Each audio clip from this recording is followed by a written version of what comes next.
All right, so this is going to be Edward Snowden coming out. He is giving a speech at Bitcoin 2024. Kind of excited to see what he's going to have to say. So let's go ahead and see these people announcing him coming out. You are. Obviously, he can't be there. Our next speaker used to work for one of these three-letter agencies, but when he realized they were spying on the American people, he decided to take a stand. Yeah, so this is going to be virtually. Hopefully the call comes in pretty clear. Unfortunately, he cannot literally stand with us here right now because it turns out that when you expose the crimes of the state, I think he's living in Moscow. That doesn't go over too well with, well, the state. It is our honor to introduce Edward Snowden. Please give him a warm welcome. All right, here we go. Look at all the people. It's actually a good crowd. There he is. Hello, everybody. It's good to be with you.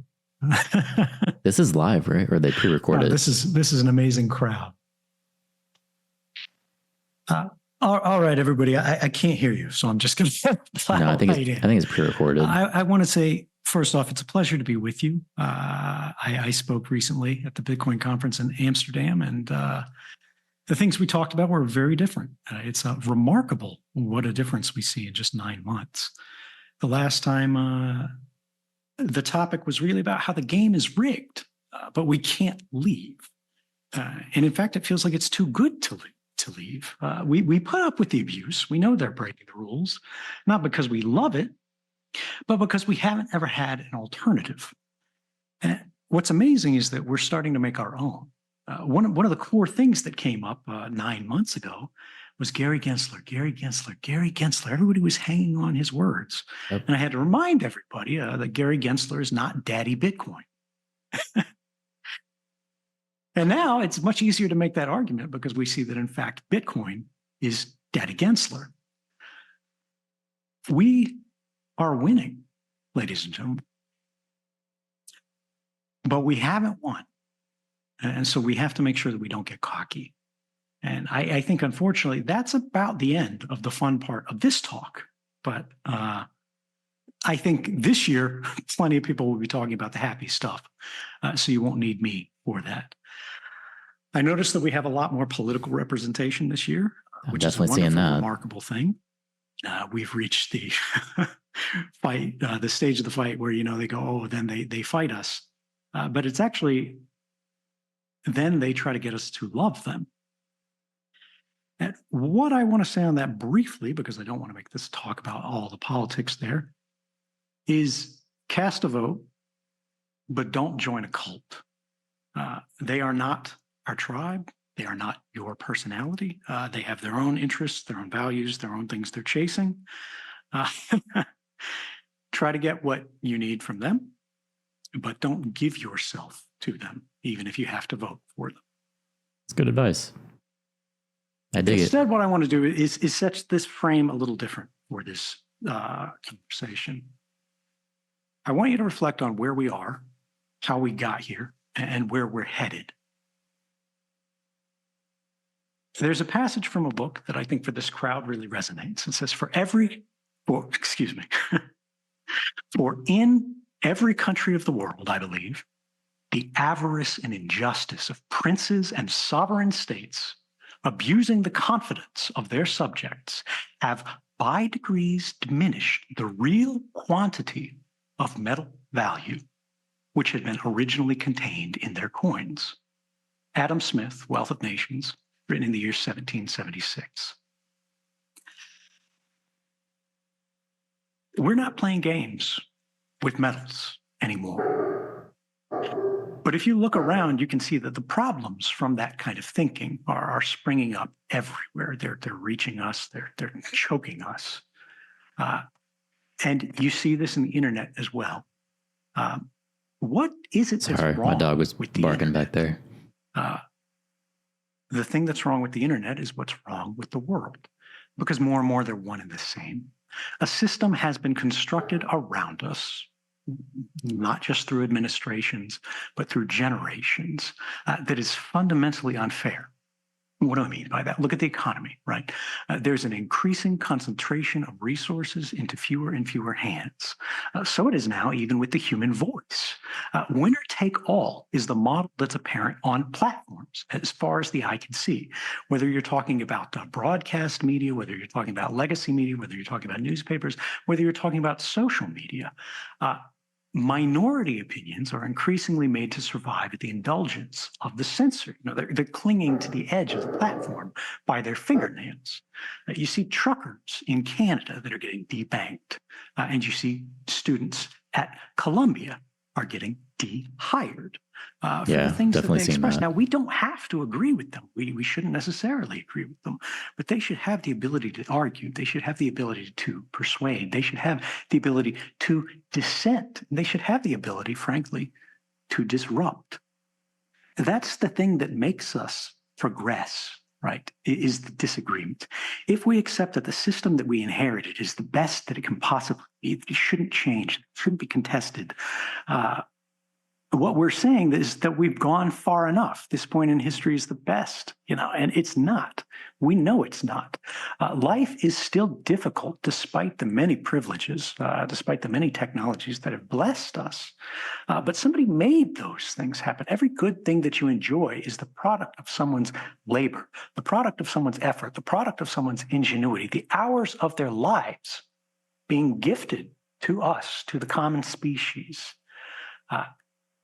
And the system that has been built around us is designed to extract as much of that as possible and return that to the hands of those princes. You'll notice none of the things that I mentioned are, deeply technical in nature. It's all very broad and general audience. But the thing that I want to warn you about tonight is that I fear that that is about to change. Our lives have been increasingly intermediated by screens, by panes of glass, right? You are watching this either live on stage because you registered through a smartphone, through a laptop, right? Nobody went and sort of bought a ticket at the counter anymore. That's not how the world works these days. But in order to even set that computer up, to turn it on, to log in, to set up your account, to pull the smartphone out of the box, charge it, open it up, connect it to your Wi-Fi access point, you have to click OK to continue. You have to agree to somebody else's terms of service. You are made to pass through gates of permission that are owned and controlled by others that do not answer, frankly, to anybody. You see Facebook, you see Google, you see how they've been abusing the trust of everyone in every country, right? You see the EU tries to get a handle on them. They're completely ignored. There was the GDPR, right? General Data Protection Regime regulation that was supposed to fix all of these problems. And it didn't work. They say, oh, we'll fine you, 4% of global revenue or whatever if you break the rules. That hasn't happened. And it's been years and years and years. Whether we're talking about governments, whether we're talking about corporations, we're talking about the same thing. We're talking about the systemization of technologies that are designed to order our lives to the benefit of the institutions. They are trying to organize us to benefit them.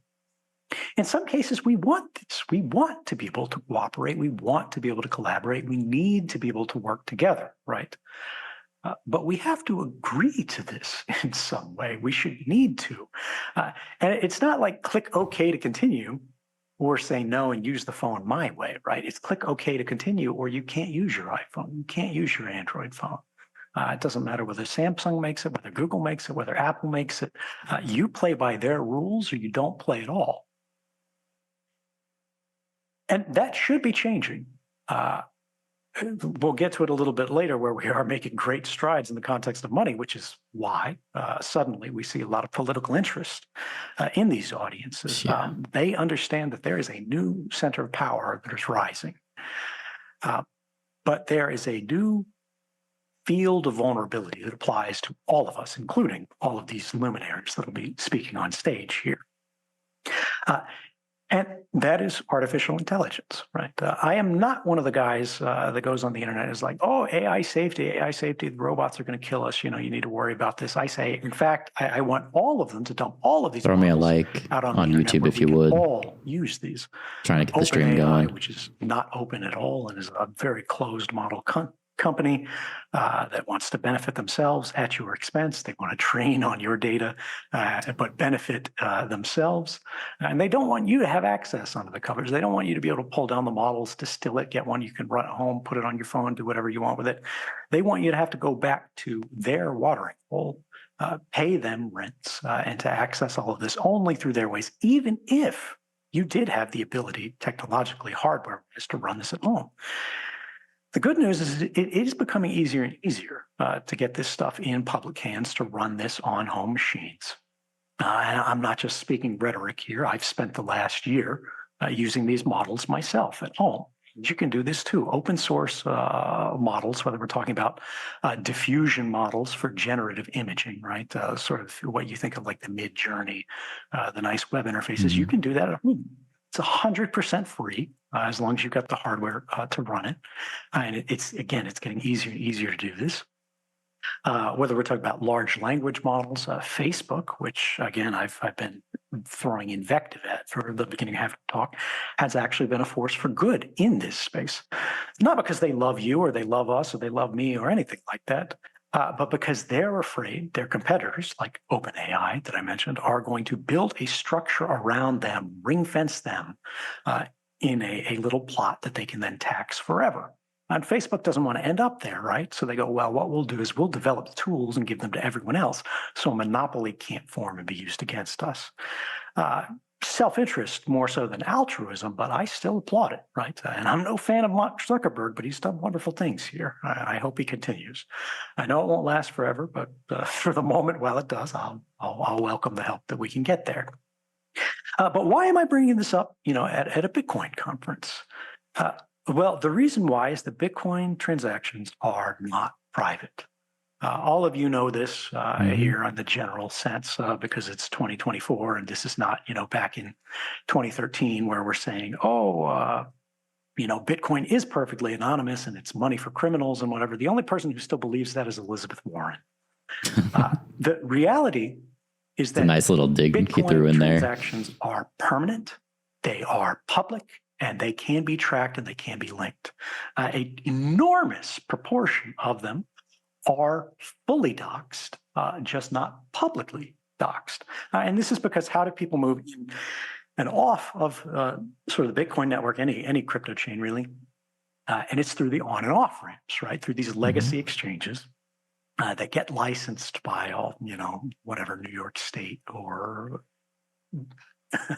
whatever country, whether it's in Dubai, whether it's in New York. And they are sharing the information en masse with what we politely refer to as regulators, but what are plainly described as great powers. Right? People are not really focused on sending this stuff to the government of Barbados. But if they're worried about catching an indictment from that government, they will send anything that government asks for to them. And then they'll say, is there anything else you need while we're at it? Well, there was still one saving grace, which was there were parts of that chain which were not fully identified and verified. You could have private transactions. You could send $5 for your buddy for pizza, as long as the on-chain transaction fees were low. Otherwise, you wait and save it up. But the idea here is that you could still engage in the network and presume that it would just age off eventually. It's out there, it's on the blockchain, somebody has it, maybe they'll prune it. But it's not you. It's not that everybody will know everything you did anywhere all the time forever. Because when they have your transaction history, they have your life history. They know what you read, what you buy, who you send, who you support, can see everything, like where your donations went. All of that is available to them. They can infer your thinking. They can infer your affiliations. At the NSA, we called the kind of information that was not the details of a conversation, right? Not literally reading like your texts, but simply saying that you texted someone. And this was under their interpretation. In my interpretation, it's a violation of the Constitution, but in their interpretation, this didn't impact the Fourth Amendment at all because it's not a search, because it's not reading your messages themselves. It's simply tracking the flow of messages. We called this kind of information metadata, right? And that metadata padded out what was your pattern of life. Metadata can be plainly described as activity records. It's the same kind of thing that a private investigator would get if they just followed you around all day. They don't sit behind you at the cafe and hear everything you say because you would wonder, who is this dude following me? But they sit outside in a car on the street. They see that you go in the cafe at this time. They see that you sit at a table with this other person. They send a guy to go, who is that person? What's his license plate? Who is he? They know that you met. They get the affiliation. They see you go to work. They see you go to the store afterwards. They don't see every item that you bought, but they see where you shop. And as you pad these things out more and more, you get a more and more complete picture of an entire human life without ever having to go, oh, we need a warrant for this.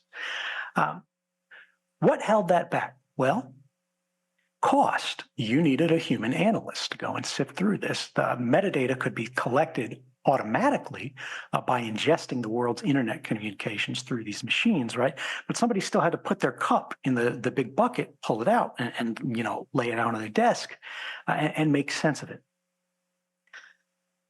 Machine learning models are going to change this. In my opinion, this is already being done. We simply don't have evidence of it yet. It's going to be testing. It's going to be development.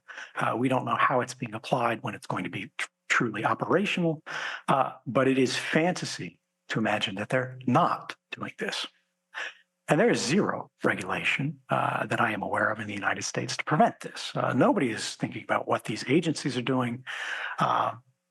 And we're not just talking about the NSA here. We're not just talking about the FBI. We're talking about the IRS, right? And it's not just the United States. It's every country. You may go, oh, I love the United States government doing this. I hope they spy on me as much as possible. Well, what about China? What about Russia? What about North Korea? What about Iran? What about every little government that you don't like, that you don't agree with, right? And suddenly they can have every life of every person, every day, at every moment, on a live feed, being interpreted at machine speed. And then you start feeding that those inferences into a decision-making process. This is the reason that I bring up the protesters at Columbia University, the protesters in Canada, right? It doesn't matter whether you're liberal, it doesn't matter whether you're conservative. If you stick out, if you stand out, you are going to become non-normative. Or rather anomalous. What I am afraid is likely to happen quite quickly, right?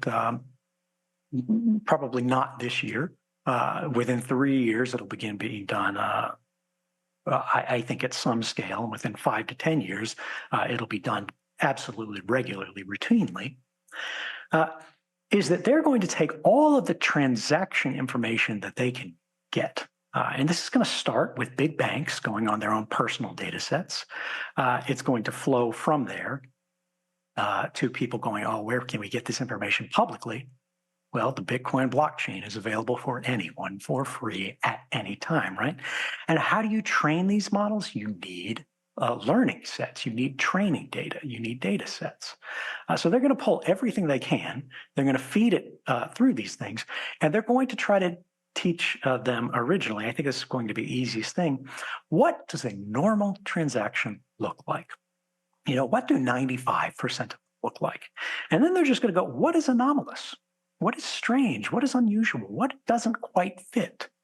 And then they're going to go from that's a 5% probability down to a 3% probability, then try to get it smaller and smaller and smaller until they can just basically have people that are getting reports spit out on their desk, little, chat messages to their terminal, basically. They're saying, this just happened, this just happened, this just happened. Do you want to continue? And that banking officer is going to get a click OK to continue on your life, on your ability to transact, on your ability to trade.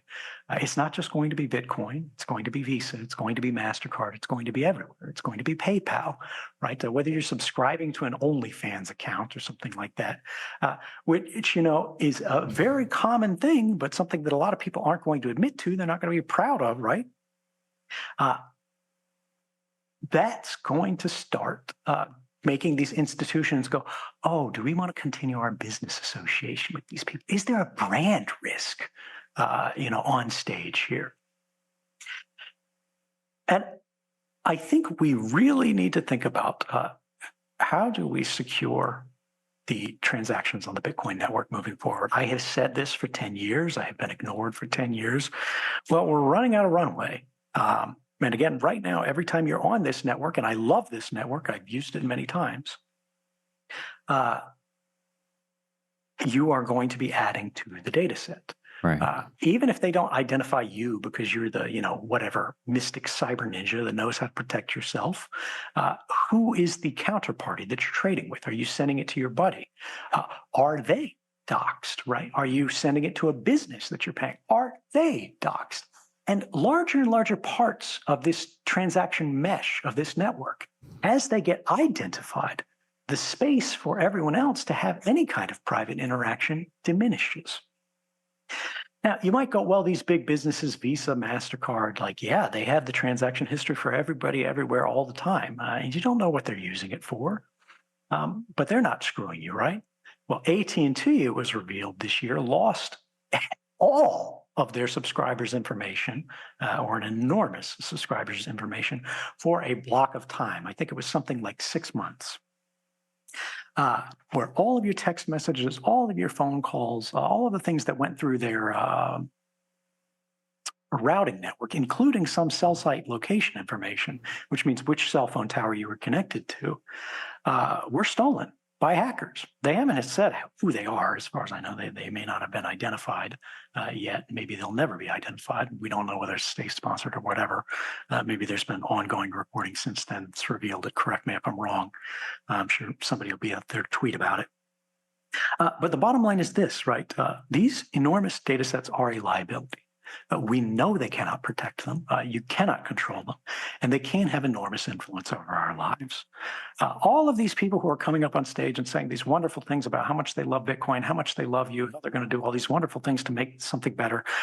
The United States is the only advanced democracy on the planet that I am aware of that does not have a basic privacy law. We have the Fourth Amendment, right? That only binds the federal government. That doesn't do diddly squat to protect you against corporations.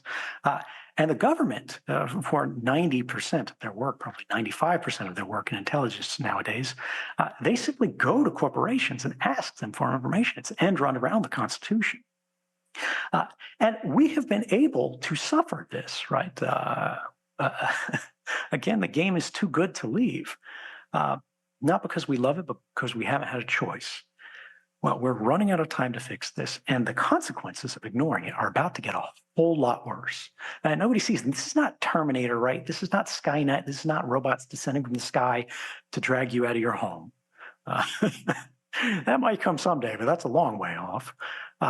We're talking about things that are much more banal, but much easier to do. We talk about that concentration of power. These politicians, right? A lot of them probably don't love that they have to come up on this stage and give a dog and pony show to dance for the crowd that is suddenly much more powerful. Well, the people that they have always been answerable to are about to get a much tighter hold on the leash, not just of them, but of everyone. So I want to zoom back out because we've only got a limited time this evening and say, look, the reason that the internet feels broken is because it is reflecting a broken world. It's reflecting the consequences of all of these winner-take-all dynamics. It is reflecting the boundless ambition of these generations of princes. And it has left us with an unfair system, which means an unstable system. Why do I think all of this AI stuff is likely? Well, the reason is that unfair systems produce dissatisfaction and therefore are hard to maintain. Well, the people who want to maintain them are those who benefit the most from them. In the current disequilibrium, they're the ones who have the most resources. They have the ability to influence the status quo the most. And what they're trying to do is they're trying to keep the top spinning for as long as possible without letting it fall over and someone having to write it in a new stage, right?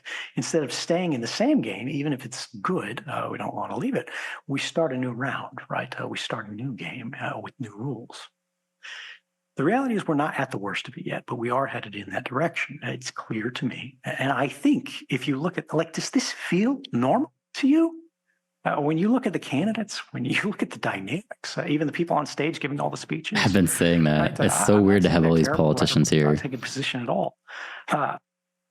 But this is a little unusual. The fact that they're here is a little bit unusual. Things From are magic changing and internet changing money more quickly to all the time. now we're here with We you. have passed the Trump. inflection point, Trump of all and we're people. He's accelerating down literally slope, the and we're Republican reaching a point where candidate running. all of us are about to have to make very serious decisions about how we spend the rest of our lives to try to make the world better for our children and for those who come after us. Our economy, politics, even culture have reduced the access to an equal role. And that has produced resentment, grievance that blossomed to the point that now every discussion feels like it is becoming an instrument for war by other means. And we are competing constantly, and we are cooperating rarely. And we need to change that. Because if you ask yourself, who is it that's competing for all of the highly energized talk about like radicalism, the increase of extremism, which is not wrong. It's unevenly distributed. I see very little in the way of like cutthroat competition and blood sport amongst the banks. As far as the average worker is concerned, whether we're talking about this election or any other in the last 20 years, a given election tends to result in what feels like a different uniform on the same cop. And that's a problem. Elections do have consequences. They do matter, right? There are differences. But sometimes it feels like they're less meaningful than they should be. And that is, I think, what we're all feeling. That is the seed of all of us. We are supposed to have our hands on the lever as a collective public, as the commons, right? And we still get to cast our votes, but it seems like our votes are not as meaningful as they want. Do you really believe that the two front runners are what the collective will of this country would choose as the two best Americans, right? When you were a child and you were in school, they're like, oh, the president's the best person. And does it feel like that? I don't think so. And so that leaves us with the questions to walk us out of this. The question that we're being confronted with every day: what are you going to do about it? The reality is not much, right? Right now, if you're That's the average depressing. person, you're going to post a mean tweet, about somebody you don't like, and then post a picture of yourself looking cool on Instagram, and then forget about it. You want to watch your shows. You want to go home. You want to be comfortable. You want to, get dinner. You want to go to bed. You've got a job to do, right? You've got rent to pay. We're all running on a treadmill. And then what? And for what? Right now, we're doing it for the likes. We're trying to get approval. We're trying to get acceptance. We are being driven to compete for attention and for acceptance. We need to start, instead of competing, we need to start cooperating, working together to find our way out of this hole that is not this election, it's not this politician, it's not this policy, it's this system. And that's what Adam Smith was telling us about the year 1776, a powerful year for every American. The internet is broken because institutions are competing against the individual, while the individual is competing against other individuals. We need to shatter that design because competition is everywhere, but it's only against the powerless. We need to look back at the avarice of those princes. Right? And I don't just mean in the context of government. I mean everywhere. I mean, Jamie Dimon, J.P. Morgan. We need to think about the systemic influences on our lives and how we can correct for them. The people who throughout all history had the means to diminish the amount of metals in our coins, which is inflation, simply by a different name. We're not using metal anymore. We're using paper now, but the game is the same. We in this room are using a technology that has taken the metal and the paper away from them. And it is through this single lever that they have set flourishing societies on the path to inevitable poverties. And I just want you to remember every time you look at the grocery store's prices that you are not alone. You are not isolated. Everyone in that store is dealing with the same battle that you are. We have to cooperate. We have to work together. And we have to make sure they do not reduce this country to the land of the free and the home of the slave. The only way we will do that if we work together. So please, by all means, cast your vote, but don't join a cult. There's a lot of work to be done. Thank you. All right, so there you have it. Edward Snowden pretty much saying the government is going to be using machine learning to perform log analysis on your Bitcoin transactions.